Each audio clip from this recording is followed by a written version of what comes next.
नमस्कार, मैं हूं पंकज श्रीवास्तव। सत्य हिंदी के खास कार्यक्रम सुनिए सच में आपका स्वागत है। क्या अमेरिकी राष्ट्रपति ट्रंप के टैरिफ वार के बाद प्रधानमंत्री मोदी ऑपरेशन सिंदूर में खुलकर पाकिस्तान का साथ देने वाले चीन के साथ रिश्ते बेहतर करने को मजबूर हुए हैं? आखिर चीनी विदेश मंत्री के भारत आने और चीन जाने को लेकर प्रधानमंत्री मोदी के उत्साहित दिखने का राज क्या है? क्या देश में एक बार फिर हिंदी चीनी भाई भाई का नारा गूंजने वाला है? ऐसे में आरएसएस और बीजेपी के उस कथित राष्ट्रवादी प्रचार का क्या होगा जिसके तहत चीन को हमेशा दुश्मन बताया जाता है और दिवाली पर चीनी झालरों के बहिष्कार का अनुष्ठान दोहराया जाता है? और सवाल यह भी है कि क्या भारत की विदेश नीति पेंडुलम जैसी हो गई है, जो कभी अमेरिका की ओर झुकी नजर आती है तो कभी चीन की ओर? मिलेंगे इन तमाम सवालों के जवाब हमारे आज के इस वीडियो में। तो शुरू करते हैं आज का सफर। ऑपरेशन सिंदूर, इन तस्वीरों को आप शायद ही भूल सकें। पिछले दिनों मीडिया में चारों ओर ऐसी ही तस्वीरें छाई हुई थीं। मिसाइल्स, बारूद, ड्रोन और एक बड़ी लड़ाई का परिदृश्य। पहलगाम में आतंकी हमले के बाद भारत की सेना ने 7 मई को ऑपरेशन सिंदूर शुरू किया, जो 10 मई तक चला। भारत ने पाकिस्तान के कई आतंकी ठिकानों को नष्ट कर दिया, लेकिन चर्चा है कि सैन्य तकनीक के क्षेत्र में चीन की मदद की वजह से पाकिस्तान मुकाबले पर अड़ा रहा। यहां तक कि भारत के कुछ लड़ाकू जहाज भी गिर गए, जिसे सेना ने स्वीकार भी किया है। हालांकि सही गिनती आज तक नहीं बताई गई है। जाहिर है इस ऑपरेशन के दौरान पाकिस्तान के साथ साथ चीन भी भारत के निशाने पर था।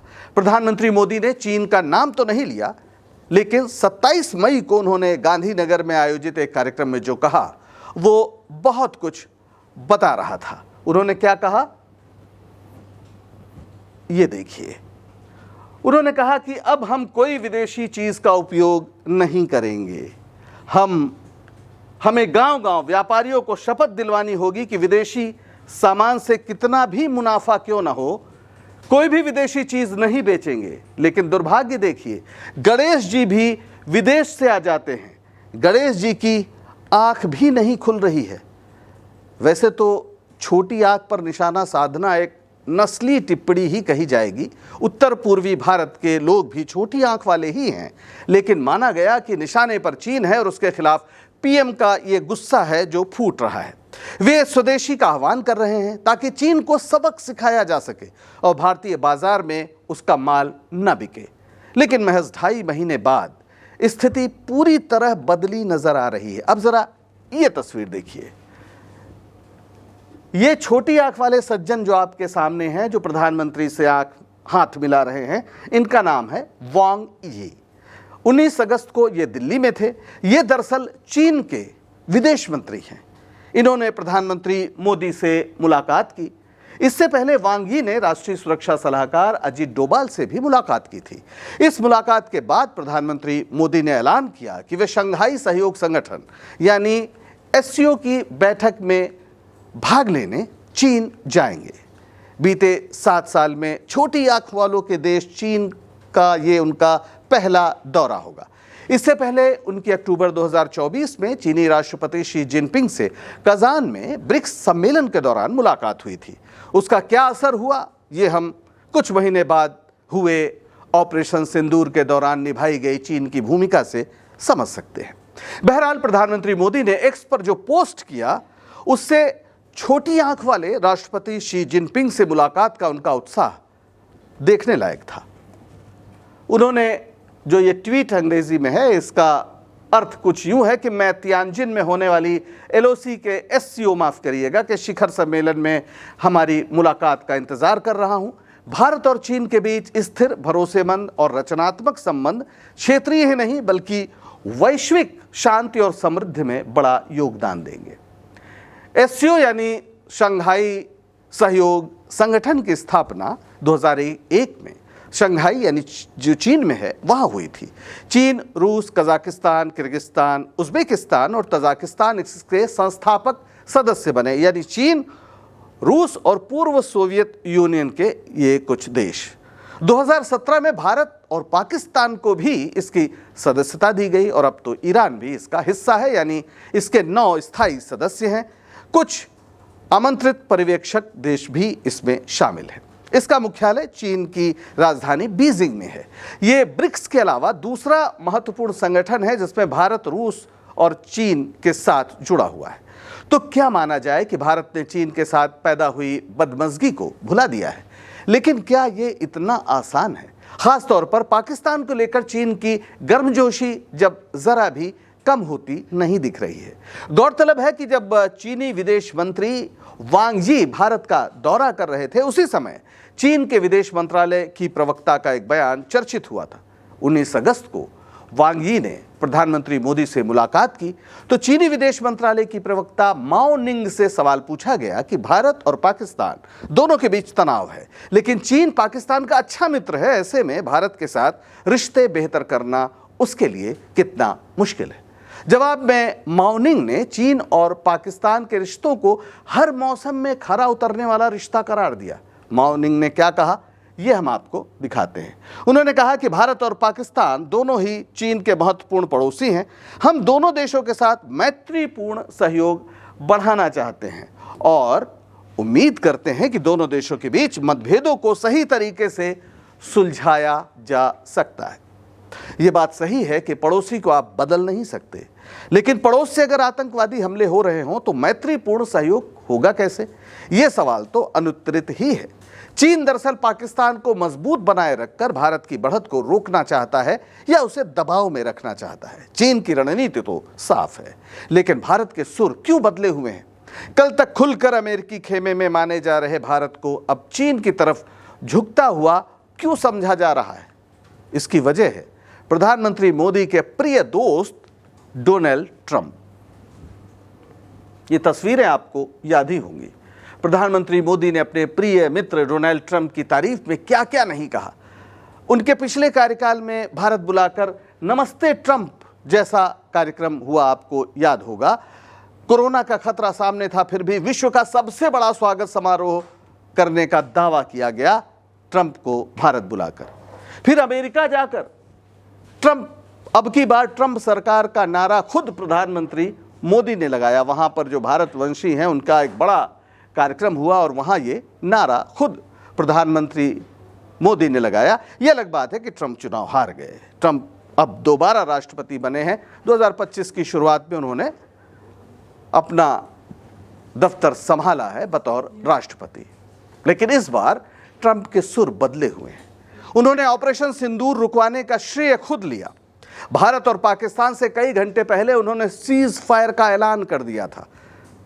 ये बात वे 30 से ज्यादा बार कह चुके हैं कि भारत और पाकिस्तान जैसे दो परमाणु हथियारों से लैस देशों ने उनके हस्तक्षेप की वजह से युद्ध से अपने कदम पीछे खींचे।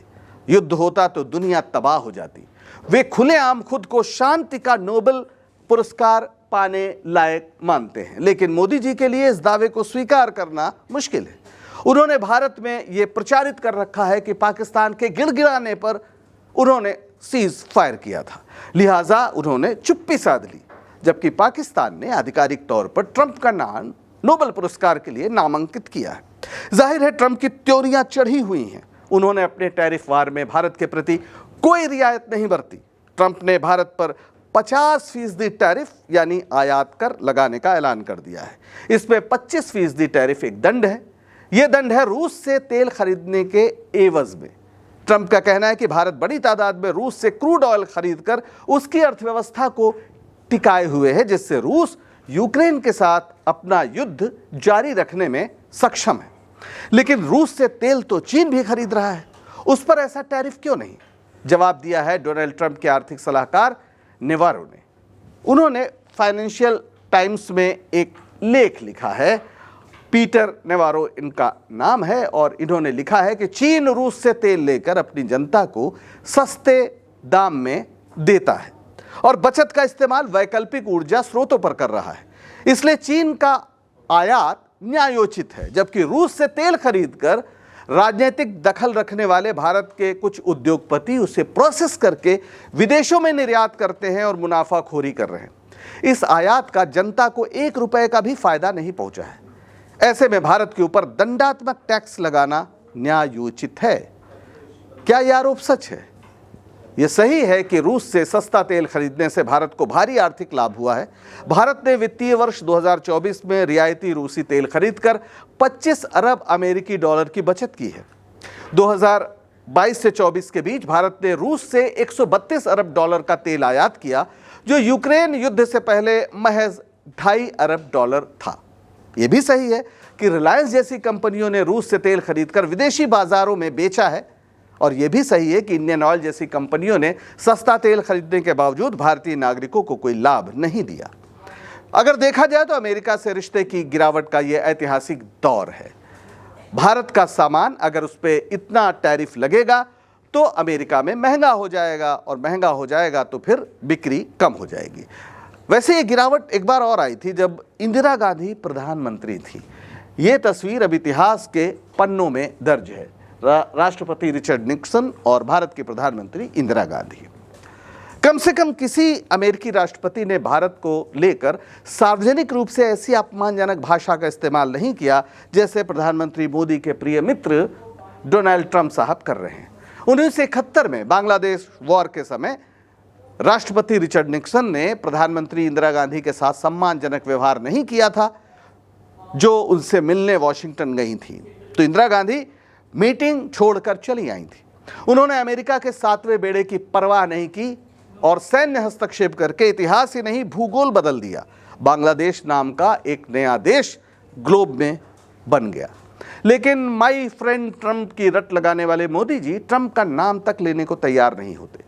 याद कीजिए, ऑपरेशन सिंदूर को लेकर संसद में चली बहस के दौरान लोकसभा में नेता प्रतिपक्ष राहुल गांधी ने चुनौती दी थी कि पीएम मोदी संसद में ट्रंप के इस बयान को झूठा करार दें कि उनके हस्तक्षेप से सीज फायर हुआ है। लेकिन बेहद बोलने के लिए मशहूर मोदी ने इस पर चुप्पी साध ली। डोनाल्ड ट्रंप की लगातार उग्र भाषा और तेवर को देखते हुए भारत अब चीन के साथ जाकर उल्टा दबाव बनाने की कोशिश कर रहा है, क्योंकि कई अमेरिकी रणनीतिकारों का मानना है कि चीन पर नियंत्रण रखने के लिए भारत को साथ रखना अमेरिका के लिए बेहद जरूरी है। लेकिन ट्रंप के रुख को देखते हुए भारत सरकार को लगता है कि चीन के करीब जाना अब जरूरी हो गया है। वैसे भी तमाम राष्ट्रवादी नारों और छोटी आंख वालों के बहिष्कार के बावजूद वित्त वर्ष 2024-25 में भारत का चीन के साथ व्यापार घाटा 99.2 बिलियन डॉलर, लगभग 100 अरब डॉलर तक पहुंच गया था। यह आंकड़ा वाणिज्य विभाग और ग्लोबल ट्रेड रिसर्च इनिशिएटिव यानी GTRI के हैं। क्या हैं ये देखिए। आयात, ये बात हो रही है वित्तीय वर्ष 2024 और 25 की। चीन से भारत का कुल आयात था 113.45 बिलियन डॉलर। बिलियन माने 1 अरब। इसमें इलेक्ट्रॉनिक्स, बैटरी, सोलर कंपोनेंट और केमिकल्स ये खास है। और निर्यात क्या हुआ?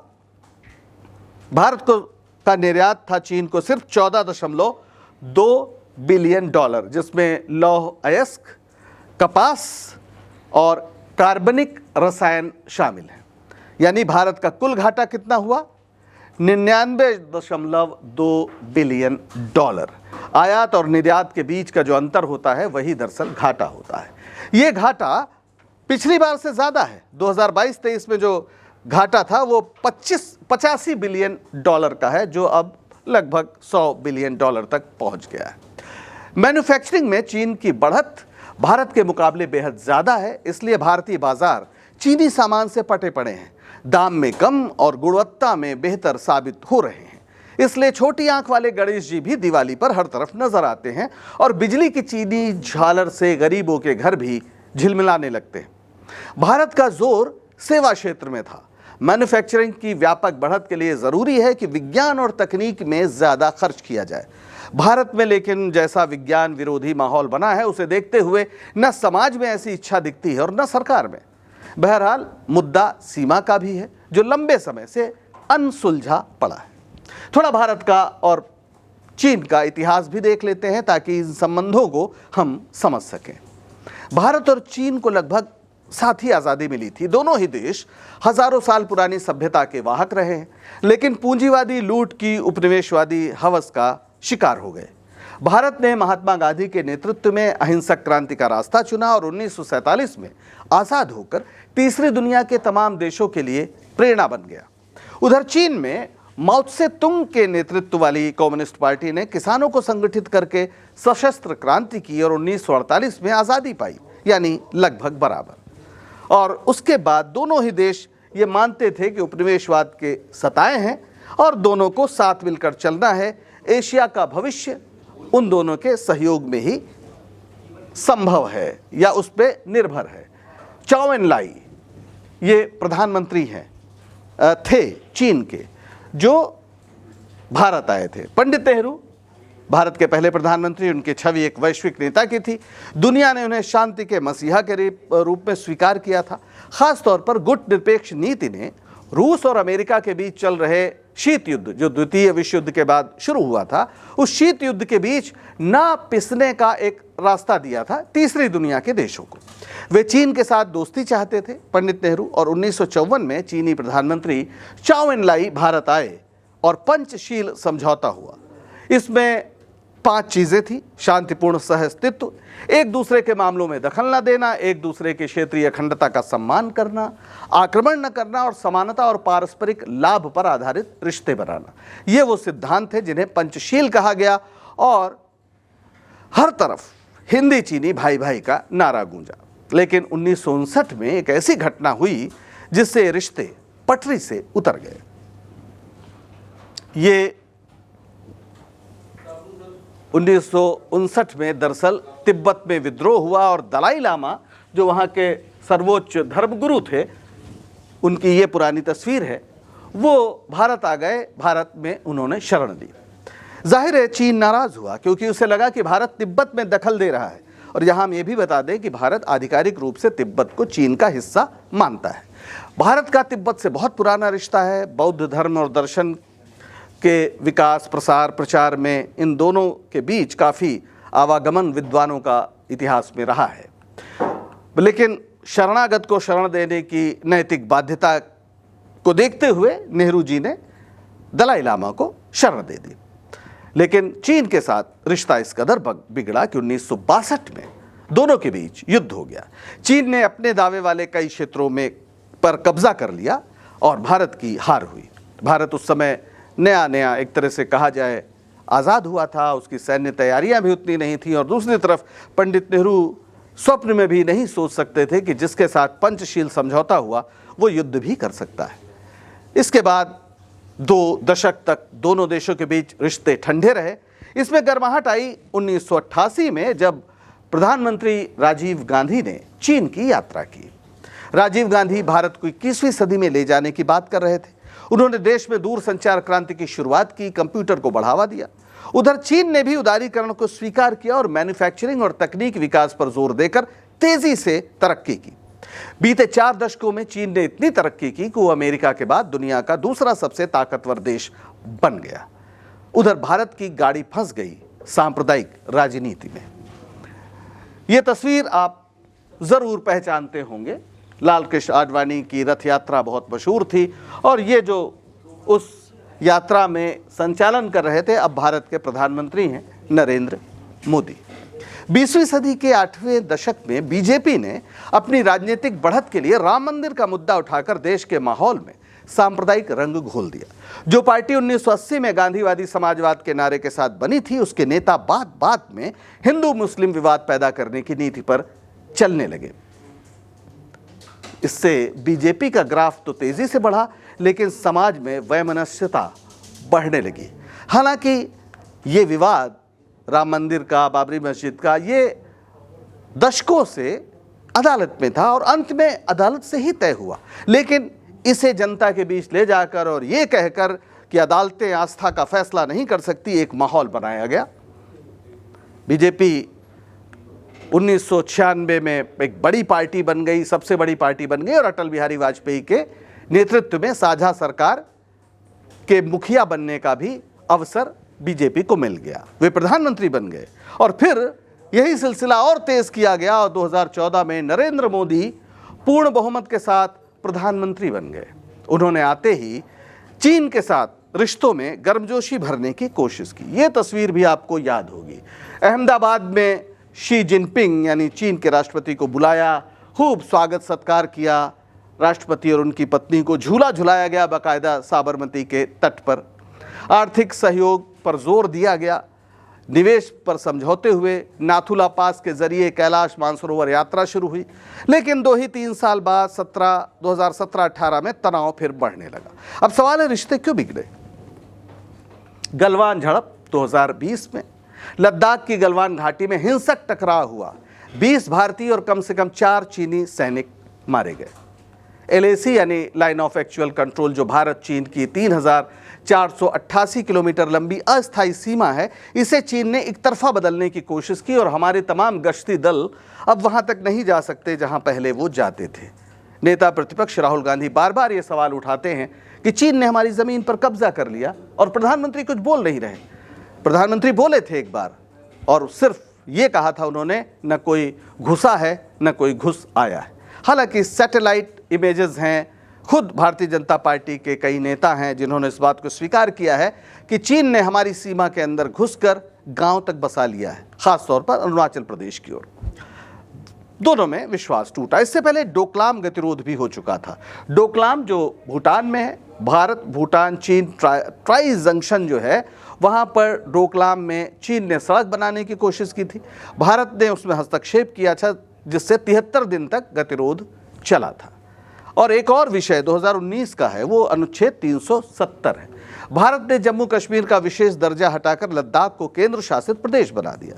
चीन ने इसका विरोध किया क्योंकि अक्साई चिन्ह उसके पास है जिसे वो अपना मानता है, और चीन की आपत्ति है। उसका कहना है कि ये LAC के पास स्थिति बदलता है और उसके क्षेत्रीय दावों को चुनौती देता है। चीन ने इस मसले को यूनाइटेड नेशन सिक्योरिटी काउंसिल में भी उठाया, लेकिन भारत ने इसे अपना आंतरिक मामला कहकर विरोध किया। गलवान के बाद भारत ने 200 से ज्यादा चीनी ऐप्स को भारत में बैन कर दिया और निवेश पर रोक लगा दी। भारत में आर्थिक राष्ट्रवाद के नारे गूंजने लगे। उधर चीन ने क्षेत्रीय प्रतिद्वंद्विता को बढ़ाया, श्रीलंका पे, मालदीव पर प्रभाव बढ़ा, और भारत को क्वाड के जरिए अमेरिका के साथ गठजोड़ जो बना है वो भी उसके निशाने पर था।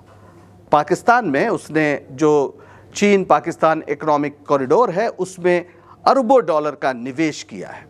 सीमा पर स्थिति थोड़ी अस्पष्ट है, क्योंकि औपनिवेशिक शासन ने जिस तरह से सीमा का निर्धारण किया है उसको स्वीकार दोनों देशों ने नहीं किया है।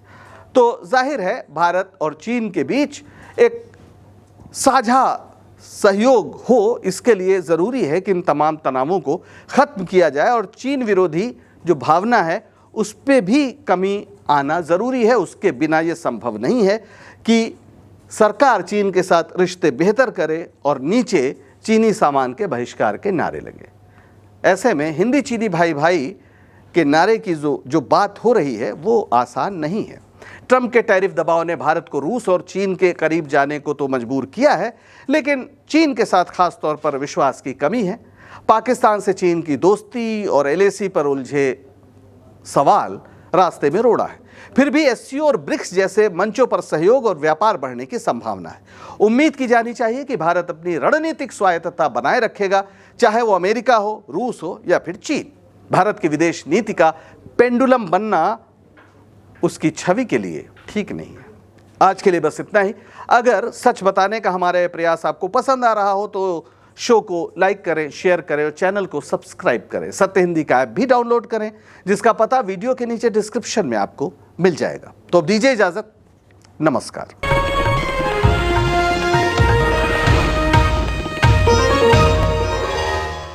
Copyright disclaimer under Section 107 of the Copyright Act 1976. Allowance is made for fair use for purposes such as criticism, comment, news reporting, scholarship, and research. Fair use is a use permitted by copyright statute that might otherwise be infringing.